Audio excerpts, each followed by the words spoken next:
Friends, I hesitate to interrupt your fellowship and conversations that you're all enjoying, but we do have an exciting program for you this evening, and we're going to make a start as you finish your desserts. A special warm welcome to anybody who's joined the live stream. It's lovely to have you with us. My name's Ian Markham. I have the privilege of being the Dean and President of Virginia Theological Seminary, and it truly is an honor to welcome you all here this evening. It is such a joy to see so many friends of this institution present in this room, and so many friends of the AAEHC and the remarkable work that it's doing.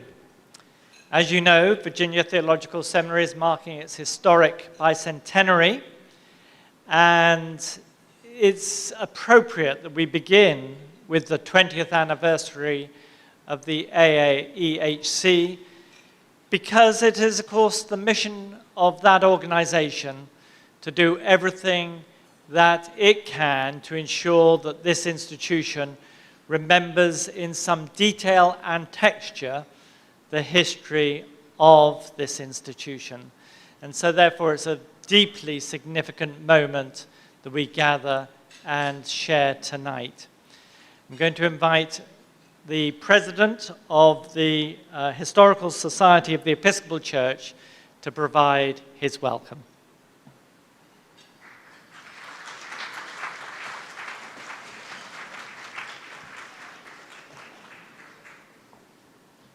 And I hope you all forgive me as I'm dealing with a little vertigo, but this works wonderfully, so here we go. My name is Michael Utzinger. I'm very pleased to see you all here today. I wear many hats. Among those, I am a professor of United States religious history at Hampton-Sydney College, and I also serve as a resident scholar at the Robert Russo Moton Museum in Farmville, Virginia. But tonight, I am acting as the president of the Historical Society of the Episcopal Church. I am very pleased to welcome you on behalf of the Historical Society on this occasion of the 20th anniversary of the African American Episcopal Historical Collection, which is a collaborative effort between the Society and Virginia Seminary. The AAEHC is a significant archival collection, preserving African American voices of our church. What a privilege it has been for me to have spent the day with you and those whose vision it was and is to create, plan, build, and sustain this important collection. When we invoke and preserve the name of our forebears, we invite their continuing presence. The special vocation of historians and archivists within the church is to ensure that our presentation and preservation of the past is complete and robust. The voices preserved in the AAEHC are a necessary contribution to a complete and robust history of the Episcopal Church. The voices within this collection include pioneers and exemplars. But in saying so, I hasten to add that these voices are not lessons for those Episcopalians who needed and need a primer on the nature of truth and justice. Rather, they reflect the beauty and grace of those Black Episcopalians who, in joy in pain, dust to dust, lived out their baptisms with a faith sharpened by the vicissitudes of life and the strength of shared community. Indeed, these are faithful voices of praise and complaint. These voices are our church, and they have earned our care. The collections, papers, and oral histories of those individuals maintained in the AAEHC continue to teach, preach, and transform in the present as they did in the past. Indeed, given that we live in a world that is not so much shed the scourge of white supremacy, has found ways to transform it into newly invigorated forms. The legacies we preserve and protect will continue to offer us a vision of hope, a hope they had for us, that we might someday see the time when justice and peace shall embrace. Welcome.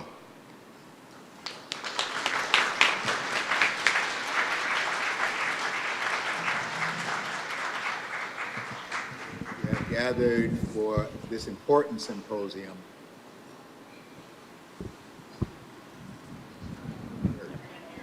We can't hear. It is Hello to all of my friends who have gathered for this important symposium on the contributions of African American Episcopalians to the Episcopal Church.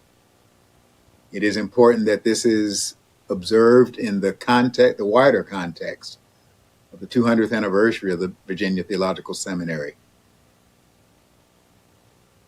It may well be said that the stories of people are not only part of their identity in the present, they're not only part of the legacy from the past, but they become in some ways a part of the destiny of the future. The collection is an important part in chronicling the stories and bringing together the experiences of African Americans in the Episcopal Church and, in a sense, of Black people in the context of the United States and, to some extent, in the wider world. Those stories are stories of hope, stories of struggle, stories of strife, and stories of people who have given their lives to God and walked in this world to change it for the better, trusting in God's holy word. I'm a product of some of those stories. I grew up in St. Philip's Episcopal Church in Buffalo, New York. It was a congregation composed primarily of African Americans and Afro-Caribbeans. It was a congregation that was started just after the Civil War in 1865.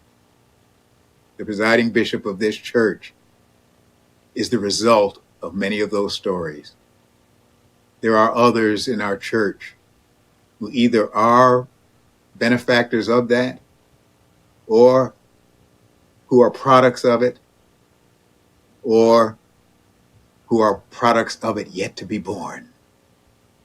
That the birth of a new church, the birth of a new way of being Christian, following in the way of Jesus of Nazareth and his way of love, that birth may well be a new birth of the Episcopal Church and maybe of Christianity. So my prayer for you is, as you gather, might well be captured in the words of James Weldon Johnson. God of our weary years, God of our silent tears, thou who hast brought us thus far on our way, thou who hast by thy might led us into the light, keep us forever in the path we pray, lest our feet stray from the places, our God, where we met thee, lest our hearts, drunk with the wine of the world, we forget thee. Shadowed beneath thy hand, may we forever stand, true to our God and true to our native land. God bless you. God love you. And may God hold us all of God's creation in those almighty hands of love.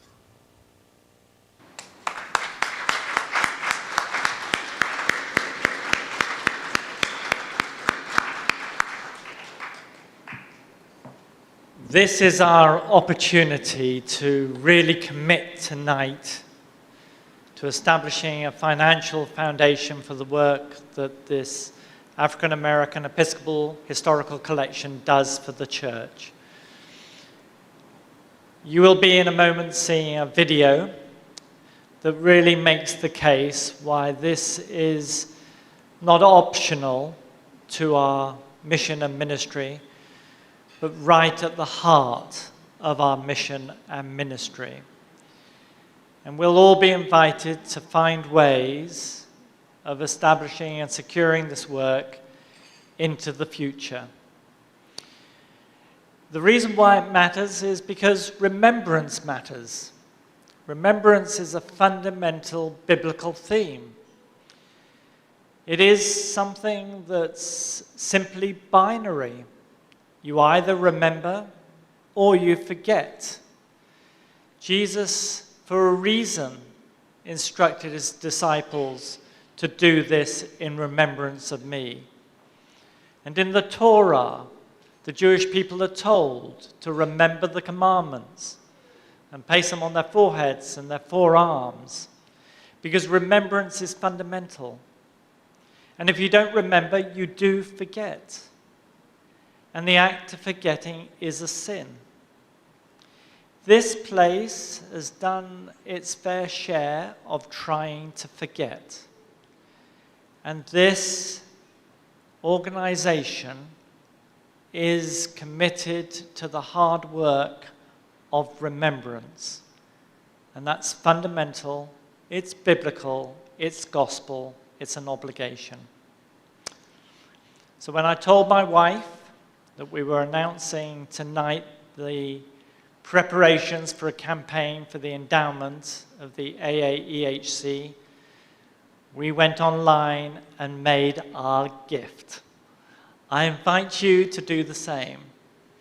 And tonight I'm pleased to announce that Virginia Theological Seminary will be setting aside $20,000 as our institutional commitment to this position.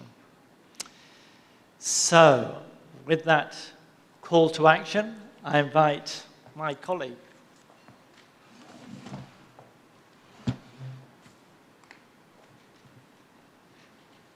I'm very excited about this announcement. I think this is really wonderful. I wanted to let you know that on September the 15th, the Executive Committee of the Historical Society met, and we approved a renewal of a 5-year collaborative agreement with VTS to maintain and safeguard the AAEHC. As part of that partnership, the Historical Society is pledged to support financially the AAEHC in the form of travel grants to visit the archives and monetary support to collect and preserve oral histories. Currently, the annual funding is budgeted at $5,000 and $2,000 respectively, which means over the 5 years, this commitment will total $35,000, not including any special allocations for special projects. The Historical Society will also make an appeal to its membership to help raise additional support for this endowment to maintain and expand the AAEHC at VTS. We encourage you to also participate and to give.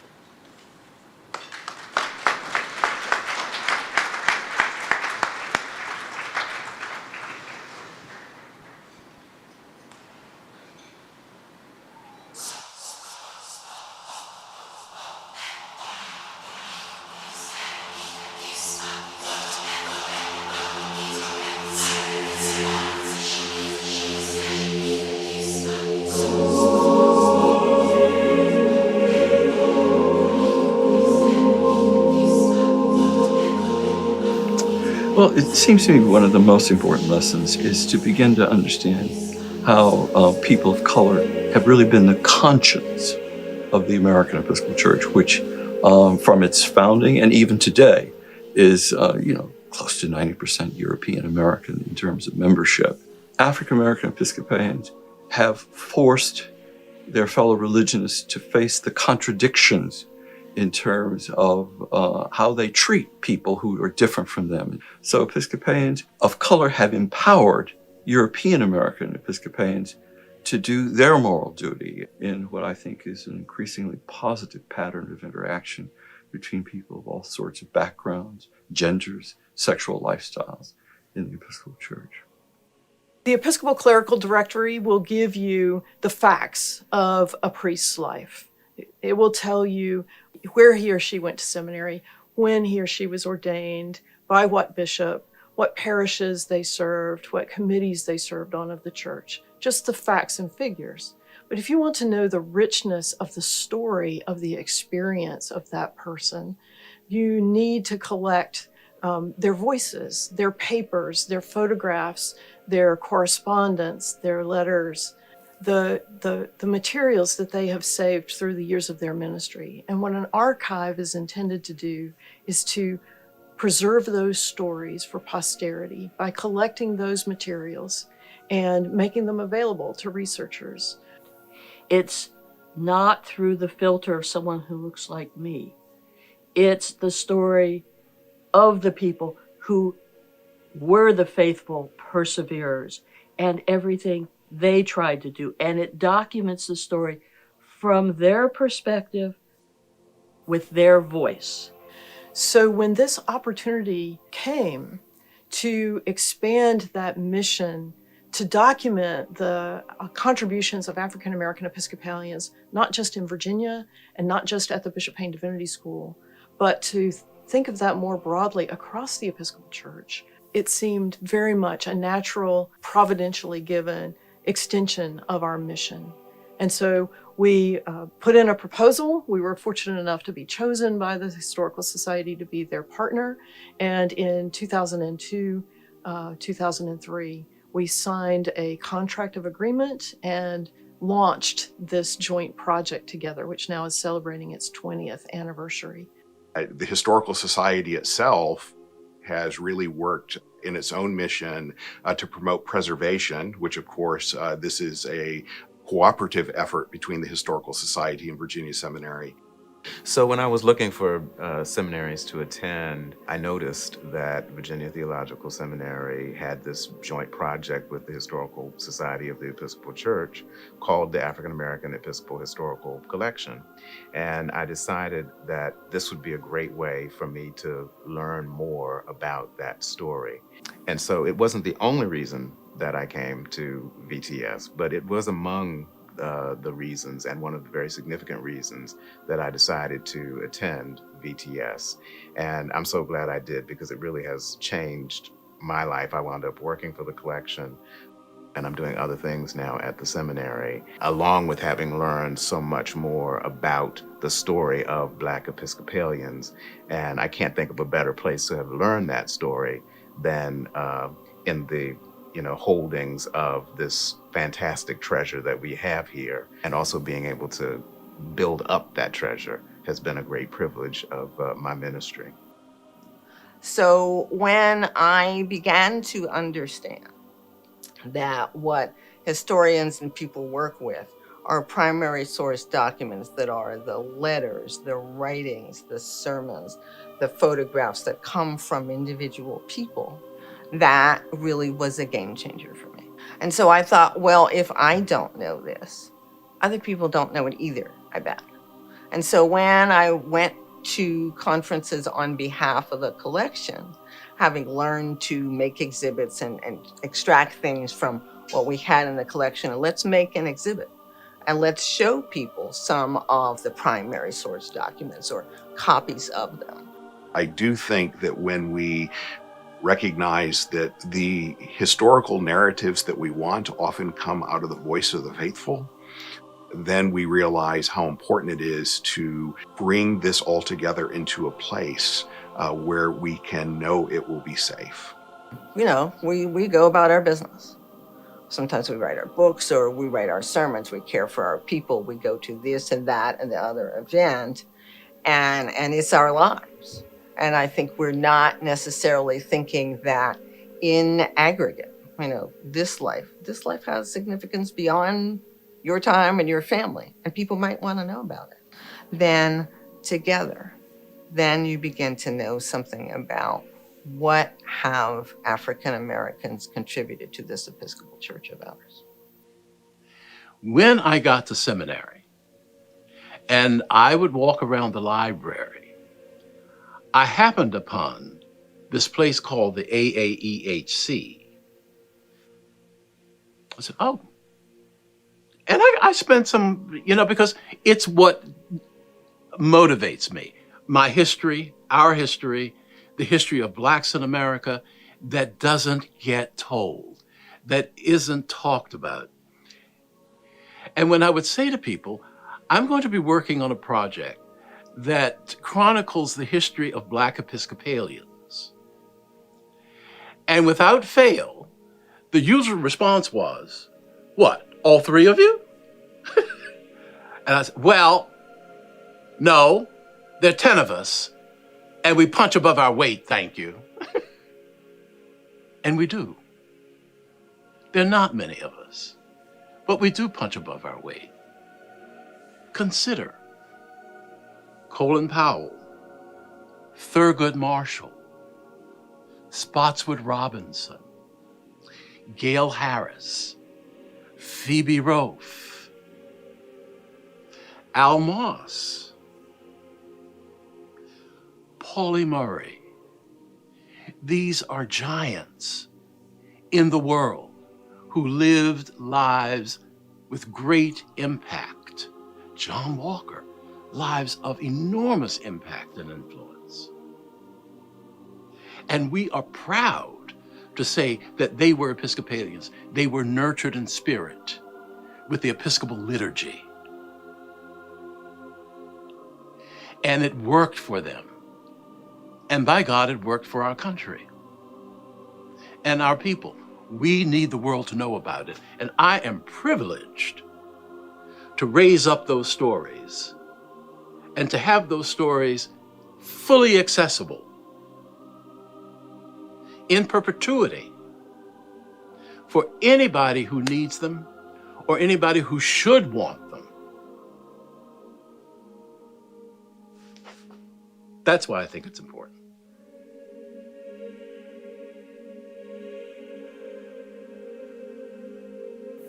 And my hope is that the AAEHC can continue to be a gathering place for all sorts of people.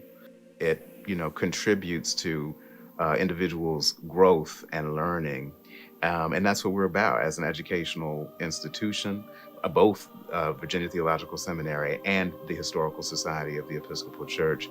These are great educational institutions. The more that we can do to continue to have the AAEHC be this fantastic space to gather people, to talk, to learn, to share, to grow, the better I think we'll be.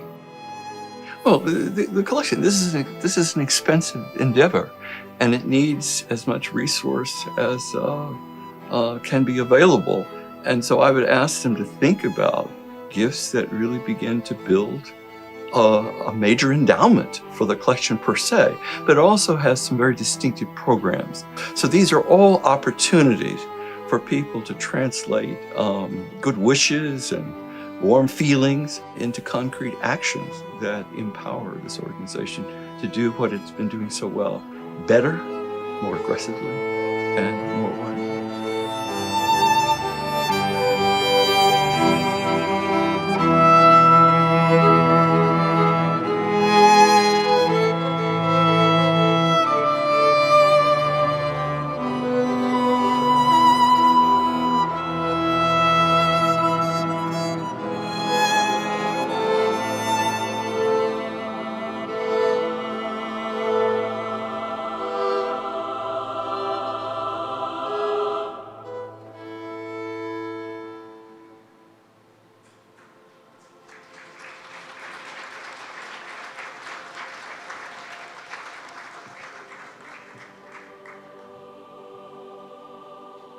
Your ongoing support is essential to the future of this valuable historical resource. To make a donation to the AAEHC Endowment Fund, established to ensure the long-term health and vibrancy of the collection, please visit www.vts.edu/give.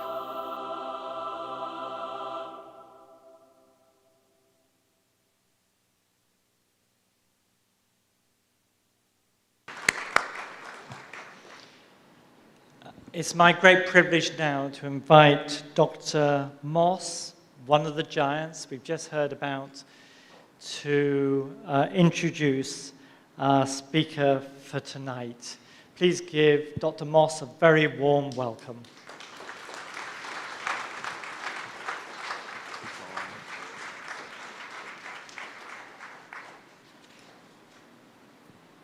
I thank the President Dean for his warm and generous introduction. I'm told that when a member of the 20th Anniversary Subcommittee mentioned the name of Bishop Gayle Harris as a potential keynote speaker, there was enthusiasm from all corners of the room. Who better to speak on the history of Black Episcopalians than someone who has enjoyed a ministry of historic proportions?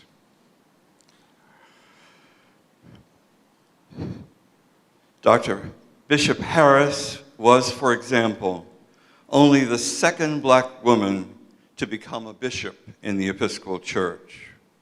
Throughout her ministry, she has served the Church tirelessly with grace and distinction.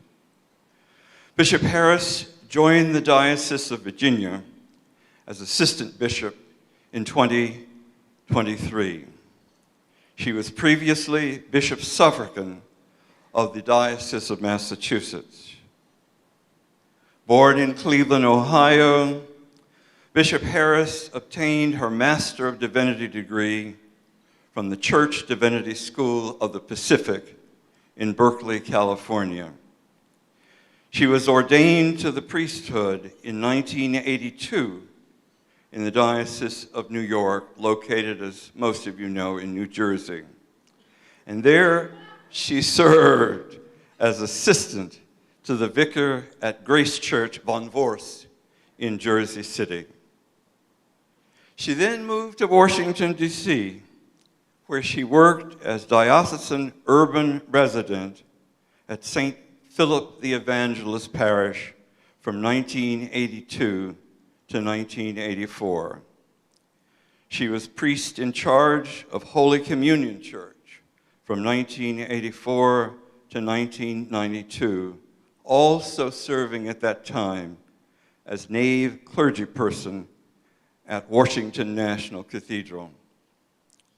While in the Diocese of Washington, Bishop Harris served on a range of diocesan leadership committees, including the Standing Committee, where she served as president for a period, the Nominating Committee for Bishop Suffragan, the Search Committee for the Dean of Washington National Cathedral, and on the Diocesan Budget and Finance Committees. She also served 2 terms on both the Episcopal Church Committee on Church Structure and the Program, Budget, and Finance Committee of the Episcopal Church. In 1992, she was called as rector of St. Luke and St. Simon Shireen Church in Rochester, New York, where she served until her June 1st, 2002 election as Bishop Suffragan of the Diocese of Massachusetts. Prior to her election as Bishop Suffragan of Massachusetts, she served the Diocese of Rochester as a dean and was a member of the Commission on Ministry, on Worship and Liturgy, and on the Companion Diocese Task Force. She was twice elected as deputy to the General Convention of the Episcopal Church in 1997 and in 2000. Bishop Harris completed service in 2006 as a member of the Joint Nominating Committee for the election of a former presiding bishop of the Episcopal Church, and she is past vice chair of the Church Pension Board of the Trustees. Bishop Harris formerly chaired the House of Bishops Pastoral Development Committee. She is currently convener of the Episcopal Bishops of African Descent, and she is on the Episcopal Church's task force on the theology of money. Bishop Harris is a member of the House of Bishops Planning Committee and of the Standing Committee on Interfaith and Ecumenical Relations of the Church. She is also a member of the Board of Directors of the Church Investment Fund. Bishop Harris received an honorary Doctor of Humanities degree from the New England School of Law, and she holds an honorary Doctor of Divinity degree from her alma mater, the Church Divinity School of the Pacific. It is an honor and a privilege for me to introduce this distinguished bishop of our church. Join me in welcoming Bishop Gayle Harris to the podium.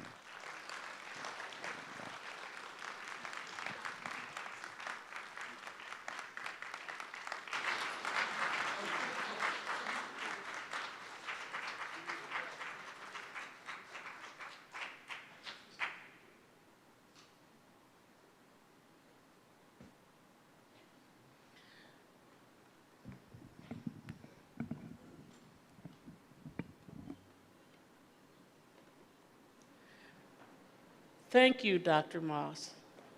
I don't know if I've ever been more eloquently honored in all of my years in this church. I want to thank all of you who are here, historians, archivists, faculty, students, friends. It is my pleasure to be here with you, but I must warn you, it's dangerous to ask a preacher to speak after dinner. And John Walker would say it's dangerous to have me too. In Georgia, sometime in 1856 or 1857, a slave by the name of Frances was raped by her master. In 1857, a child was born from that rape, and her name was Emma. She was raised as a slave for 8 years, but came emancipation and a new form of slavery. Sharecropping was now her life and that of her family. She eventually married someone by the name of George, and they had 13 children. After World War I and the violence that was happening in Georgia, she and her family picked up their roots and moved to the new Mecca, Detroit, Michigan, where the car industry promised some possibility, some financial stability. And so she lived, and she and her children prospered, and her children had children, and her children's children had children. In 1957, she died, almost 100 years old. And at her funeral, her young great-granddaughter, stood at her casket and looked at her, looked down on her fair skin, her long, black, wavy hair. She remembered her laugh. She remembered her soft voice, the story she told about fooling Massa by putting all kinds of things in his food and drink, some of it from her own body. This young girl remembered her great-grandmother Emma and her corncob pipe that was always there. She didn't understand death fully, but she knew something precious had been taken from her with her great-grandmother's death. A woman born a slave who was always free in her own heart. And that great-granddaughter was me. Emma was my great-great-grandmother. My great-grandmother. I am not only a descendant of slaves, I knew a slave. Slavery is not that distant. It is not that far in the past. And her history is coursing through me in my blood. To quote the poet Michael Harper, who was one of my professors in college, he wrote this: "Each tack-toe cut sewn back is America. I am telling you this: history is your own heartbeat." Professor Harper's collection of poems in his volume, History is Your Own Heartbeat, poignantly emphasizes that history is essential to the identity and soul of the individual and to our society. And although he mainly writes of his own personal encounters and experiences, he transports every reader to recognize history as a universal constant and a universal essence. History is that which feeds the soul. It is the basis of our identity in this world and how we discover our places in our families, in our communities, in our social groups. History is where we have been, and it also points to the trajectory that we are on. History informs how we find a place and how we are shaped. When I joined the Episcopal Church, I was about 22 years old, and I was nurtured in my parish and by the Union of Black Episcopalians. When I received my call to the ordained ministry, my father, who loved me dearly, suggested and even urged that I might try a different denomination, a Black denomination. He said, "It'd be so much easier for you, Gayle." He worried how a young Black woman would be able to exercise her ministry in a white denomination whose identity was overwhelmingly Eurocentric. And, as he said, the heritage of which, where the proclamation of the gospel was to be the foothold in this world, also included the exploitation, genocide of indigenous people, and that this church had indeed baptized the institution of slavery. My father was a wise man, wise in his concern. But I was 25, so I went off to seminary. And I was warmly welcomed at CDSP, a very progressive community. And I would become the first Black woman to receive a Master's of Divinity from CDSP. But those around me did not appreciate the rhythm of my heartbeat, and the vast majority did not want to hear my heartbeat.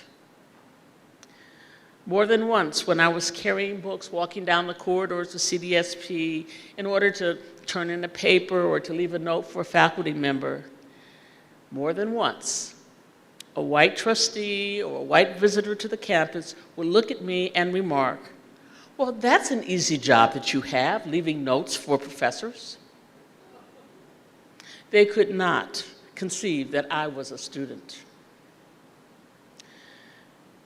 In seminary, as wonderful it was, and CDSP gave me a great education, but never did I ever hear of the contributions of Black people to this church other than Absalom Jones and a slight mention of Alexander Cornwell.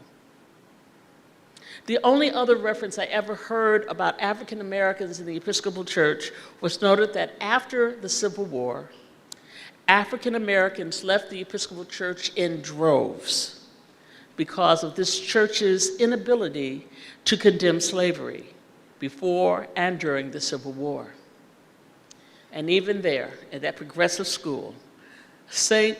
Augustine of Hippo of Northern Africa was portrayed as a white man to me. But this was not unique to CDSP. I'm sure it was pretty true for most of our Episcopal seminaries, if not all, at that time. To find my heartbeat in the presence of African Americans in the Episcopal Church, to find the contributions we made to this church, to know my own heartbeat and that of my people in this church, I had to look beyond the classroom. I had to look beyond diocesan formation in the Diocese of Chicago. I had and needed to participate in the Union of Black Episcopalians and the Organization of Black Episcopal Seminarians. That's where I heard our stories. That's where I was enriched, to be fully recognized, to learn of the struggle, to find a place in this church where I was loved and appreciated. It's where I felt embraced by this church. It was there that I was blessed, and I met the present realities of Blacks in the Episcopal Church. I met prophets and priests and pioneers and great strategic people, lay leaders like Maddie Hopkins, Nell Gibson, Charles Lawrence, Brian Rushing, and Verna Dozier. I met priests like Tali Caution, Henri Steins, Ed Rodman, Fred Williams, Pauli Murray, Joe Green, and Harold Lewis. And I met bishops, or people who would be bishops. John Burgess, Frank Turner, Walter Dennis, John Thomas Walker, who was my bishop, and my predecessor, Barbara Harris, and our current presiding bishop, Michael Curry. It was there outside of the church, outside of the classroom, and the diocese that I served, that I learned and embraced our past realities and our pioneers.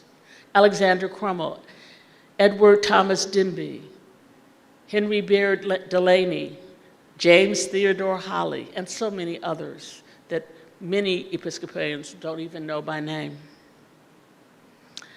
I heard my heartbeat in the history of Black people in this church, how we have endured, contributed, gave thanks, and gave conscience to this church. But often it felt that we were invisible and that Black people didn't matter.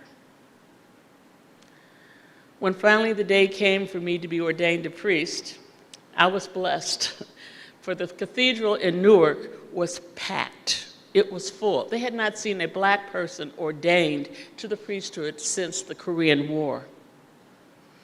And unbeknownst to me, across the river in New York, the Episcopal Urban Caucus was meeting. And Barbara Harris, and you never said no to Barbara Harris, Barbara Harris led all of the Blacks from the Episcopal Urban Caucus across the river in an ice storm to come to my ordination. The preacher was my sponsoring priest, Chet Talton, who would eventually go on to be suffragan of Los Angeles. And there that night he said this. He said, "Enjoy this night, Gayle. Enjoy it, for you are entering the very belly of the beast of racism." His words echoed the second verse of Lift Every Voice and Sing. We have come over a way with tears that has been watered. We have come treading a path through the blood of the slaughtered. As we gather here tonight to celebrate the 20th anniversary of the African American Episcopal Historical Collection, housed here at Virginia Theological Seminary, the rest of that verse is more apropos to this anniversary. And it ends with these two lines. Out of the gloomy past, till now we stand at last, where the bright gleam of our bright star is cast. African Americans have cast a bright star in this church. In establishing and providing access to Black history in the Episcopal Church here in this collection, we are part of the repairing of the breach of racism of our church. In a sense, this collection is a form of reparations. That the story of Black Episcopalians is as important as that of white Episcopalians. That we can rise above the divisions. That we can create a weave of a holy and durable cloth of fellowship, leadership, ministry, and hope, of love. And that we can do this also with indigenous people, Asians and Latinos and their heritages. We can be true to our call to be the Church Catholic to the glory of God. This collection helps us walk that path. History is our own heartbeat, feeding and sustaining the whole body of Christ. In learning the history of African Americans in this church, we are shaping an identity that is more whole. We're sharing a story of seeking justice for all, and we can reshape this world. We can acknowledge that there has been struggle, injustice, and loss, but we can also acknowledge achievement, courage, perseverance, and that we have had white partners with us, companions along the way. For those who are young today and those who are young tomorrow, the history of African American Episcopalians on whose shoulders we stand must be passed on. This history is life in and with and for Christ, no matter what. No matter what, we stand with Christ. It is the history of us establishing ourselves in this church, such as in the 19th century with historic St. Thomas Church in Philadelphia, St. Philip's in Harlem, and the emerging from the leadership of Alexander Crummell, just across the Potomac River, 2 churches, St. Mary's Foggy Bottom and St. Luke's in Washington.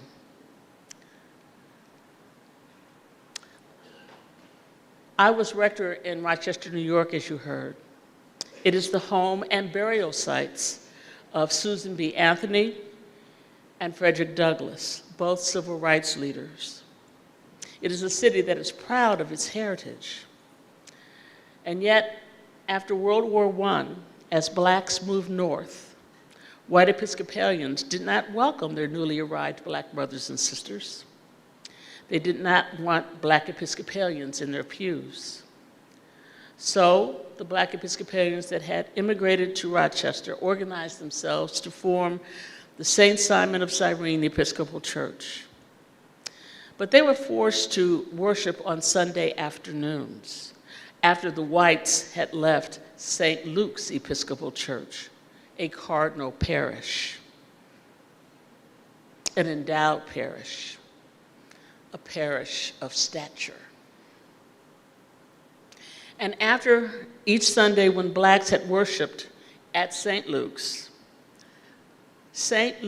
organist and sexton would come in and clean the keys of the organ and the seats of the pews. During the depths of the Depression in the 1930s, these Black Episcopalians pooled their resources, and with their own manual labor, St. Simon of Cyrene erected their own brick and cinder block church building. And it became not only a center of worship, it became renowned for service in the community.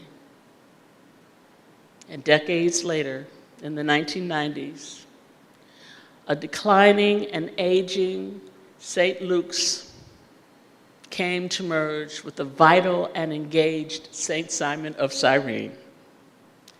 And the people of St. Simon Cyrene returned to that building where they had had their humiliation, and they embraced it as their home. More than ever, it is important for us to commit ourselves in holding, honoring, and engaging each other in our histories together. Because across this nation, white fragility employs the politics of polarization and denial, seeking to erase and even rape the history of this country. Racist revisionists of history in Florida and Texas and elsewhere are seeking to eradicate the contributions and the struggle of people of color in this country, and how unjust and violent, how racist this country can be.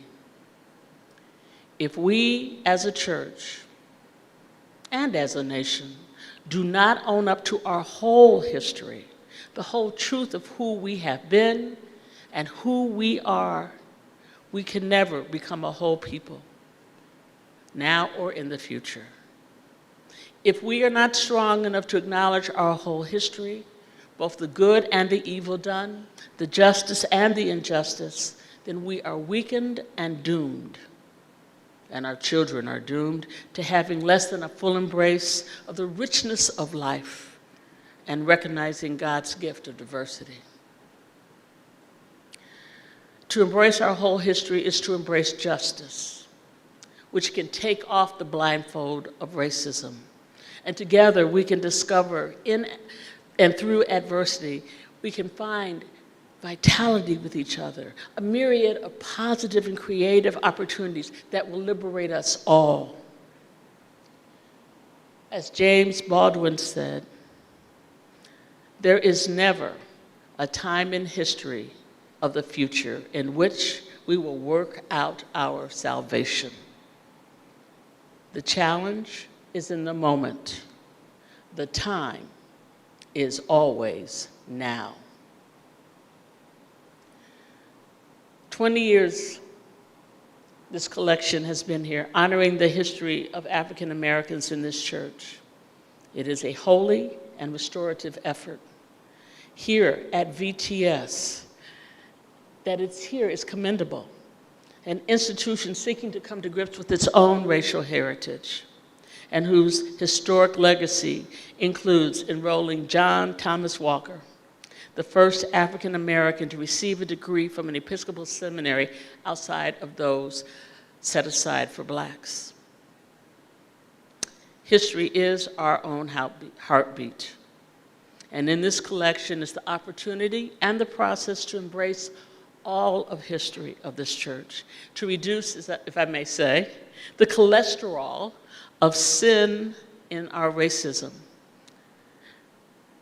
to unclog our arteries so that our hearts may beat in rhythm together. History, forging a common ground, an identity, an understanding, and illuminating us for the present and to strategize for the future. Peter Stearns, in his essay on why history is important, Revisited, states, "Only through studying history can we grasp how things change. Only through history can we begin to comprehend the factors that cause change.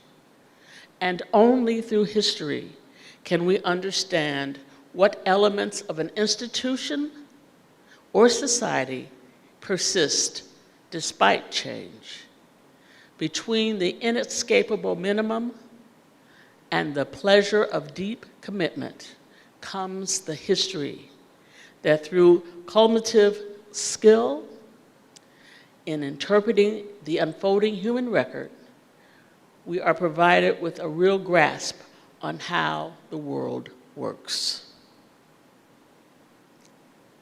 The African American Episcopal Historical Collection provides us both the tools and the skills to interpret and the unfolding of an identity and ministry of the Episcopal Church grounded in the gospel of love, providing us a real grasp on how, when, and where the church hears the heartbeat of God.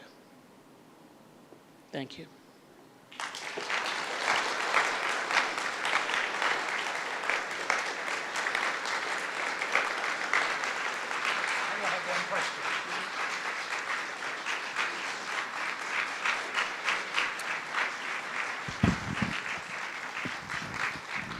Bishop Harris has kindly agreed to answer questions, and on behalf of this body, I'd like to ask just one. Would you dismiss us with your blessing? Is that the only question? All right, that's easy. Let us be upstanding, please, if you are able.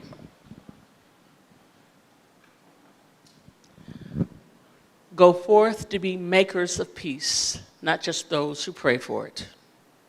Be of good courage. Strengthen the weak. Lift up the lowly. And help those who are afflicted in any way. Strive always to be urgent for justice, which is not about reward and punishment, but about restoration and reconciliation.